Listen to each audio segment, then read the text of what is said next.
नमस्कार। आज के इस अंक में आपका स्वागत है। मैं दिवाकर गोदिया। आज बात होगी वक्फ संशोधन विधेयक को लेकर, जो कि अब एक कानून बन चुका है। राष्ट्रपति जी के उस पर हस्ताक्षर हो चुके हैं। वक्फ को लेकर हम बिल्कुल मौलिक से लेते हुए आज जो संशोधन हुआ है उससे क्या कुछ परिवर्तन देखने को मिलेंगे, वो तमाम बातों को जानेंगे। आपके मन में इसे लेकर जो संशय सवाल हैं उनके जवाब भी इस वीडियो में आप प्राप्त करेंगे। किरण रिजिजू जी ने अपने भाषण में वक्फ को लेकर कहा, संशोधन को लेकर कहा कि इसके माध्यम से हम मुस्लिमों के अधिकारों को छीन नहीं रहे हैं बल्कि उन्हें अधिकार दे रहे हैं। तमाम और भी बातें आई, पक्ष की विपक्ष की, वे तमाम सवाल भी, और इसकी वजह से ये चर्चा का विषय रहा और जो है एक विवाद का विषय रहा, ये भी आप कह सकते हैं। इसे लेकर विवाद अब भी जारी है। वक्फ को लेकर यदि बात करें तो ब्रिटिशों के जमाने में 1913 का एक अधिनियम वक्फ को लेकर हुआ करता था और उसी के आधार पर वक्फ बोर्ड जो होता था वो देश भर में अपने कार्यक्रमों को चलाता था। आज़ादी के बाद 1954 में एक वक्फ को लेकर अधिनियम लाया गया। इसके बाद 1995 का अधिनियम, और अब उसी 1995 के अधिनियम में एक संशोधन किया गया है वक्फ बोर्ड को लेकर। इस संशोधन में क्योंकि ये कहा गया है कि कुछ मेजर चेंजेस इसमें आने वाले हैं, वो जो तमाम बातें हैं उसकी वजह से ये विवाद का विषय भी है। अब इसे हम जानेंगे और इसमें तमाम जो कुछ परिवर्तन किए गए उन्हें हम सिलसिलेवार जानेंगे। कुछ जो बेहद अधिक जो है विवाद के विषय हैं उन पर भी हम चर्चा करेंगे कि आखिर क्या कुछ विवाद आज तक रहे हैं, क्या कुछ घटनाएं रही हैं जिसके चलते सरकार इस दिशा में प्रेरित हुई कि इस संदर्भ में जो है संशोधन करना है। उन तमाम घटनाओं को भी हम जानेंगे। देखिए, एक चर्चा हुई कि वक्फ बोर्ड जो है वो एक बेहद शक्तिशाली और बेहद मजबूत एक संस्थान है। यदि आप इस बात को कहें तो गलत नहीं होगा। ये बेहद मजबूत संस्थान है। एक समय तो ये था कि वक्फ बोर्ड ने दिल्ली में पार्लियामेंट हाउस पर भी ये दावा कर लिया था कि ये वक्फ बोर्ड की प्रॉपर्टी है, और ये क्लेम कर दिया था वक्फ बोर्ड ने। दिल्ली के स्टेट वक्फ बोर्ड ने जब ये क्लेम किया तो इस दावे के बाद दिल्ली की सरकार को दिल्ली के भीतर, क्योंकि वक्फ बोर्ड ने दिल्ली में वहाँ के स्टेट वक्फ बोर्ड ने कई स्थानों पर अपने दावे को पेश किया, उसी में एक संसद भवन भी था। तो उसके बाद वहाँ पर स्टेट गवर्नमेंट ने, तब ये 1970 की बात है, और स्टेट गवर्नमेंट ने वहाँ पर लगभग 123 जमीनों को, प्रॉपर्टीज को नोटिफाई किया। उसके बाद जाकर उसे वक्फ बोर्ड को सौंप दिया। तो वक्फ बोर्ड इस प्रकार से मजबूत रहा है। संसद भवन को किसी प्रकार से बातचीत करके बचा लिया गया। तो ये कुल मिलाकर वक्फ बोर्ड की शक्ति है, वक्फ बोर्ड की एक मजबूत संस्थान होने का परिचय है। अब अगर आप एक और जो है घटना के विषय में जानें, तमिलनाडु में एक गांव है तिरुचेंथुरई। तिरुचेंथुरई गांव में एक किसान रहते हैं जिनका नाम है राजा गोपाल। राजा गोपाल ने अपने किसी काम के लिए ऋण लिया था, कुछ लोन लिया था। अब इस लोन को चुकाने में क्योंकि राजा गोपाल को समस्या हो रही थी, तो उन्होंने सोचा कि मैं अपनी एक कृषि भूमि को बेच दूंगा गांव में किसी व्यक्ति को। इसके लिए प्रक्रिया में आगे बढ़ने के लिए जमीन को बेचना है तो जो है रेवेन्यू डिपार्टमेंट से एक एनओसी लाना होता है, जो कि एक नॉन ऑब्जेक्शन, एक सर्टिफिकेट होता है जिससे तय हो जाता है कि आपकी जमीन पर कोई ऑब्जेक्शन नहीं है। अब उसे लेने के लिए जब वे रेवेन्यू ऑफिस गए तो वहां पर उस डिपार्टमेंट से उन्हें एनओसी नहीं मिला। पूछताछ के बाद पता चला कि उनकी जमीन पर वक्फ बोर्ड ने क्लेम किया हुआ है कि ये वक्फ बोर्ड की जमीन है, और केवल राजा गोपाल की उस जमीन पर नहीं बल्कि पूरे के पूरे तिरुचेंथुरई गांव जो है उस पूरे गांव पर ही वक्फ बोर्ड का दावा है कि ये जमीन पूरी की पूरी, ये प्रॉपर्टी वक्फ की है। अब ये चर्चा का विषय बन गया, एक विवाद का विषय भी था, क्योंकि एनओसी अब राजा गोपाल कभी ले ही नहीं सकते। एक तरह से वो जमीन के ऑनर वो हैं ही नहीं, मालिकाना हक उनके पास है ही नहीं, क्योंकि वो जमीन तो वक्फ की है। और वक्फ ने इसमें जो वक्फ बोर्ड ने वहां पर जो इस संबंध में बात को रखा था कि क्यों वो क्लेम कर रहे हैं, उनका कहना था कि 1956 के दौर में वहां पर एक नवाब अनवरुद्दीन खान थे जिन्होंने कि पूरे के पूरे गांव को वक्फ को सौंप दिया था या दान कर दिया था। तो यहाँ पर से कुछ विवाद भी पैदा होने लगे, इनकी चर्चा होने लगी। इस तरह के कई मामले हैं, इससे विवाद पैदा हुए, कई चर्चाएं हुई। आपको जानना चाहिए कि वक्फ होता क्या है। वक्फ का मतलब क्या है? आपके मन में ये जरूर सवाल होगा। इसे आप कुछ इस प्रकार समझ सकते हैं कि कोई मुस्लिम व्यक्ति वे यदि अपने जीवन में जब संपत्ति का अर्जन करते हैं, संपत्ति का अर्जन किया, जीवन भर के बाद कुछ संपत्ति को वो मुस्लिम कानूनों के अंतर्गत कुछ संपत्ति को वे दान कर सकते हैं अल्लाह के नाम पर। जब वे अल्लाह के नाम पर अपनी कुछ संपत्ति को, प्रॉपर्टी को दान करते हैं, उसे वक्फ कहा जाता है। अब देश भर में जब तमाम मुस्लिम जन जो हैं अपने कुछ संपत्ति को दान करेंगे, अल्लाह के नाम पर दान तो किया है, लेकिन उस दशा में उसका मैनेजमेंट करने के लिए भी तो कोई चाहिए, क्योंकि ये जो दान हो रहा है ये इस प्रकार नहीं है कि आपने केवल डेडिकेट कर दिया, कह दिया कि ये मैंने कर लिया है। नहीं, ओनरशिप पूरी चेंज होगी, उसके कागज बनेंगे इत्यादि, इस तरह से होगा।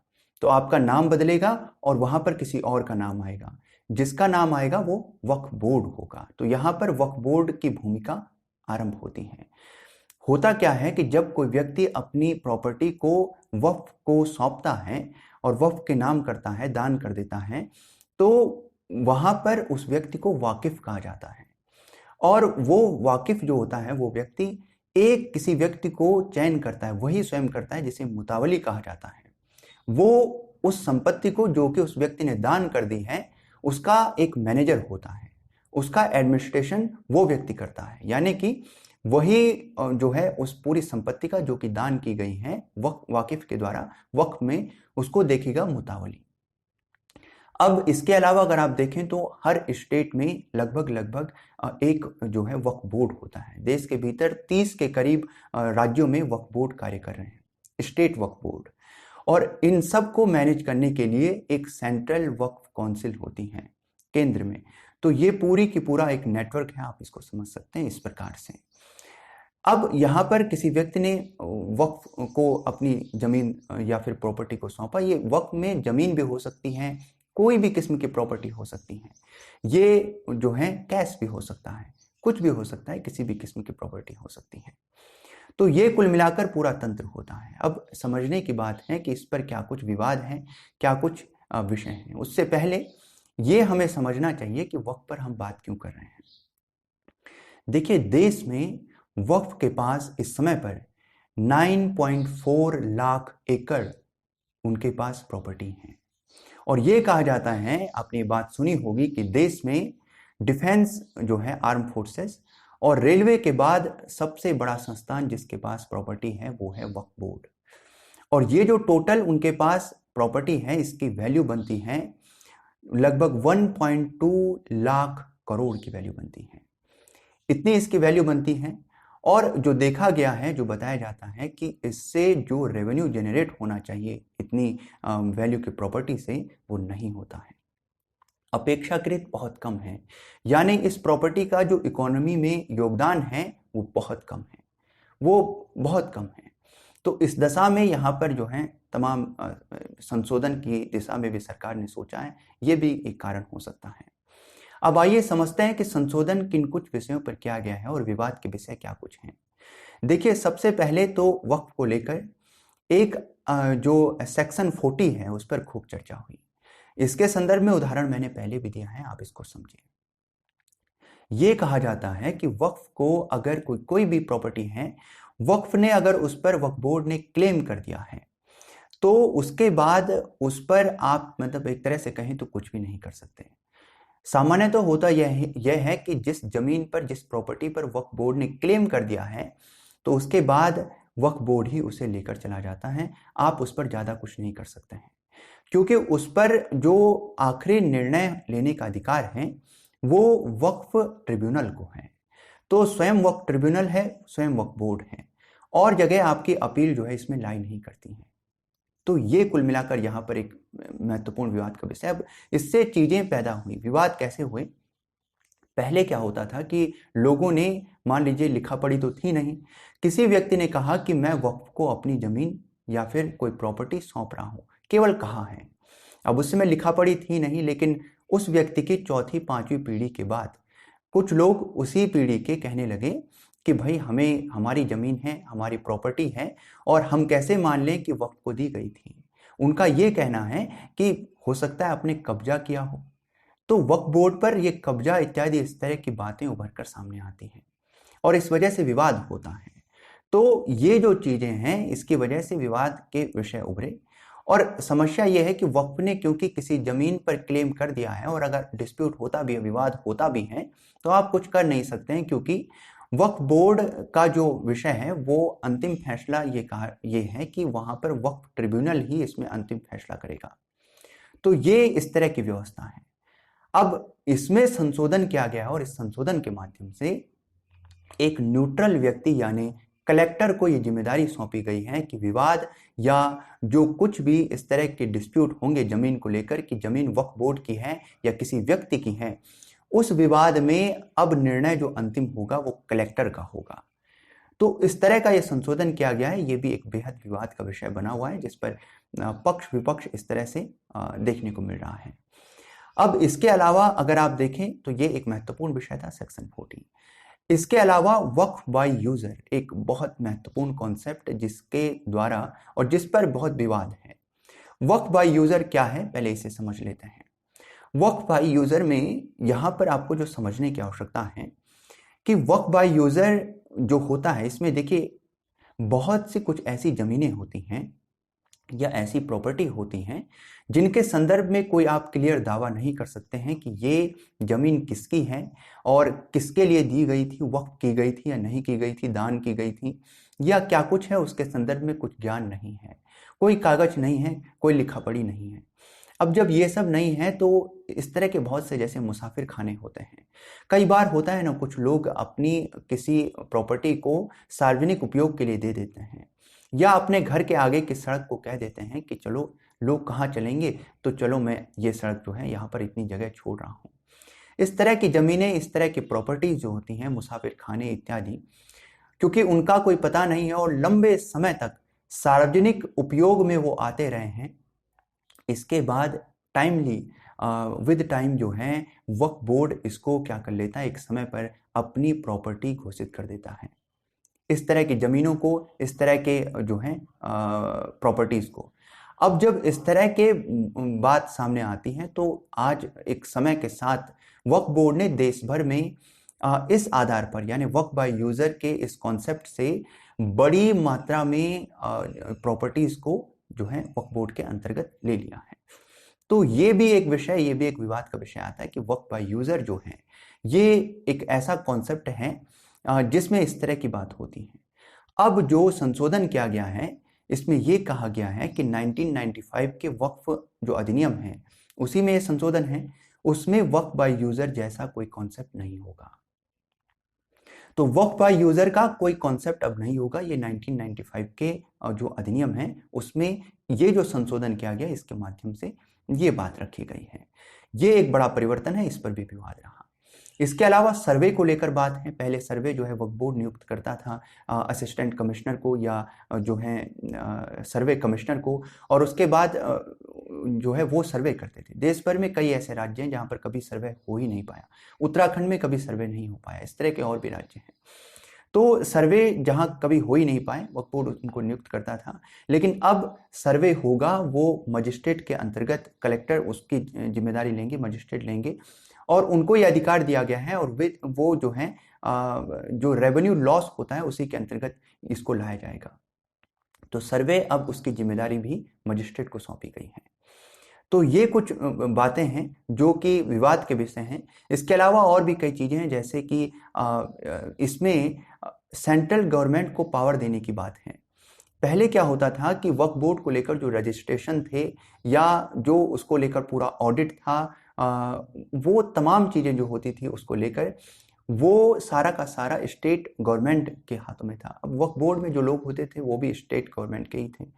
तो अब इस पर जो ऑडिट होगा, जो रजिस्ट्रेशन होगा, तमाम जो चीजें होंगी, अकाउंट्स को की बात होगी, ऑडिट होगा यानी लेखा जोखा होगा, अब वो सारी के सारी जिम्मेदारी, जवाबदेही होगी सेंट्रल गवर्नमेंट की।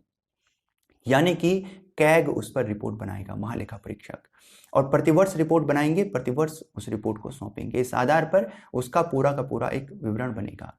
तो विवाद के विषय यहाँ पैदा होते हैं कि अब जिस जमीन पर क्लेम करेगा वक्फ बोर्ड, उस जमीन पर यदि किसी व्यक्ति को विवाद है कि मैं जो है ये जमीन वक्फ बोर्ड की नहीं मेरी है, तो अब वक्फ ट्रिब्यूनल का निर्णय आखिरी नहीं होगा, बल्कि वो अपील लेकर जा सकता है मजिस्ट्रेट, कलेक्टर उसका अंतिम निर्णय लेगा, कलेक्टर निर्णय लेगा और इसके साथ जो है उसकी अपील भी आगे लाई करेगी कोर्ट इत्यादि में।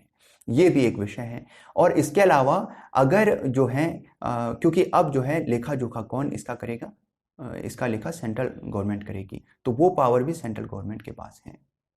तो इस तरह से वो कुछ शक्ति कम की गई है वक्फ ट्रिब्यूनल की, और इसके अलावा मजिस्ट्रेट को शक्ति सौंपना, सेंट्रल गवर्नमेंट का जो इसमें भूमिका बढ़ाई गई है, ये तमाम चीज़ें सेक्शन 40 को लेकर, वक्फ बाय यूज़र को लेकर, ये मामले कुछ हैं जो कि वक्फ बोर्ड के जो समर्थक हैं या विपक्ष जो हैं उसका कहना है कि इसके माध्यम से कुछ समस्याएं होंगी या उसकी शक्ति कम हुई है, ये उनका मानना है।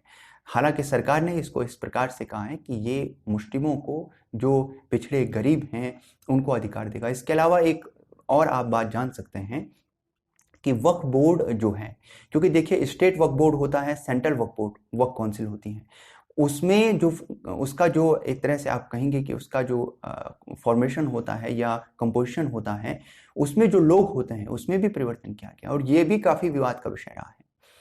सेंट्रल वक्फ काउंसिल में 2 लोग गैर मुस्लिम होंगे, पहले सभी मुस्लिम हुआ करते थे, 2 लोग गैर मुस्लिम होंगे। इसके अलावा 2 महिलाएं भी होंगी ही होंगी, अनिवार्य कर दिया गया है कि 2 महिलाएं उसमें होंगी। ये बात रखी गई है जो विवाद का विषय है बना हुआ। इसके अलावा अगर आप उसमें देखें तो जो स्टेट वक्फ बोर्ड है उसमें भी परिवर्तन किया गया है, 2 लोग गैर मुस्लिम उसमें भी होंगे और 2 महिलाओं को भी निश्चित रूप से उसमें जो है लाया जाएगा, ये बात भी रखी गई है अनिवार्य तौर से। स्टेट वक्फ बोर्ड में ये भी कहा गया है कि वहाँ पर सभी शिया, सुन्नी, मुस्लिमों में बोहरा इत्यादि जो अन्य पिछड़े जो मुस्लिम होते हैं उन सभी को समान प्रतिनिधित्व प्राप्त होना चाहिए, यानी कि उनके भी समान सदस्यों को वहाँ पर रिप्रेजेंटेशन मिलना चाहिए उनके समाज को। तो ये भी वहाँ पर बात रखी गई है। तो इस तरह से इन तमाम मामलों पर, इन तमाम विषयों पर विवाद है। अब क्योंकि आप जानते हैं कि इसे लेकर विपक्ष जो है और कई पार्टियां और बड़े नेता इस संदर्भ में कोर्ट भी पहुंच चुके हैं। क्या कुछ होता है वो देखने की बात रहेगी, लेकिन अभी तक ये एक कानून बन चुका है, ये संशोधन हो चुका है। आगे क्या कुछ होता है ये देखने की बात रहेगी, लेकिन ये सब इस संदर्भ में विषय हैं जो आपको जानने चाहिए, और आपके मन में जो संशय और सवाल हैं वो मैं समझता हूँ कि इस वीडियो के माध्यम से आप सब उन सवालों के जवाब हासिल कर पाए होंगे। इस संदर्भ में आपकी क्या राय है कमेंट बॉक्स में लिखिएगा। वीडियो को लाइक कीजिएगा, शेयर कीजिएगा, हमारे चैनल को सब्सक्राइब कीजिएगा।